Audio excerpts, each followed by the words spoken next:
एका संख्येच्या 3/5च्या 7/9 मध्ये 88 मिळवल्यास तीच संख्या मिळते, तर ती संख्या कोणती सर? प्रश्न व्यवहारी अपूर्णांक या घटकावरील तीच संख्या जिचं वर्णन एक संख्या असं गणितामध्ये आलं, ही एक संख्या आम्ही x पकडू.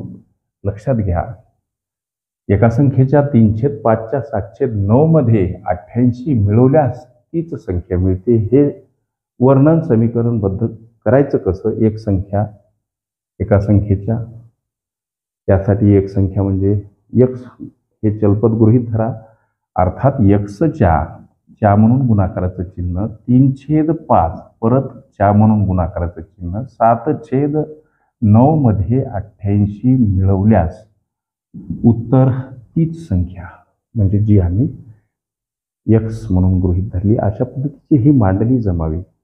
ओके लेकरांनो, लक्ष द्या. हा भाग जातो 3 3 3 9 x गुणिला इथं राहिले 7 आणि इथं 5 गुणिला 3 समोर अधिक 88 समोर हे एकटे x. ओके, x 7 सोबत मित्रांनो गुणिला आहेत.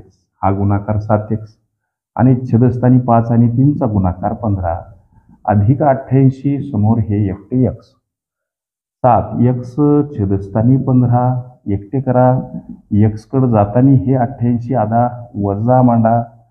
आता लेकरांनो 7x एकटे करा, हे 15 परस्पर विरुद्ध बाजूने जाताना भागीला असलेले इथं गुणीला मांडावे लागतात. 15 गुणीला x वजा 88 या पदासोबत. ओके लक्षात घ्या. आता 7x बराबर 15 आतील पदाला गुणीला आहे. 15 गुणीला x 15x वजा 15 आणि 88 यांचा गुणाकार 15 8 20 हातचे आले 12. 15 8 20 आणि 12 अर्थात 132. 1320 हा गुणाकार आला सर.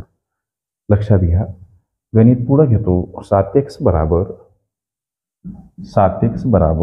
15x वजा 1320. ओके, हे 1320 इकडे येताना अधिक स्वरूपात मांडा. 15x कडे जाताना हे 7x वजा स्वरूपात मांडावे लागतात सर. 1320 बराबर ही वजाबाकी 8x. आता 1320 इकडे येताना हे 8 भागीला समोर एकटे x आणि हा भाग द्या. बघा आता 8 1 8 बरोबर आहे. उरले 5 झाले 52 आणि 8 सकम 48 उरले 4 झाले 40. 8 45 165 बराबर x. x म्हणजे गृहीत धरलेली एक संख्या, प्रश्नात विचारलेली अर्थात ती संख्या एक संख्या, यासाठी गृहीत धरलेलं चलपद म्हणजे x. प्रश्नाचं उत्तर मित्रांनो 165 पर्याय क्रमांक डी मध्ये दर्शवलेलं आहे. ओके.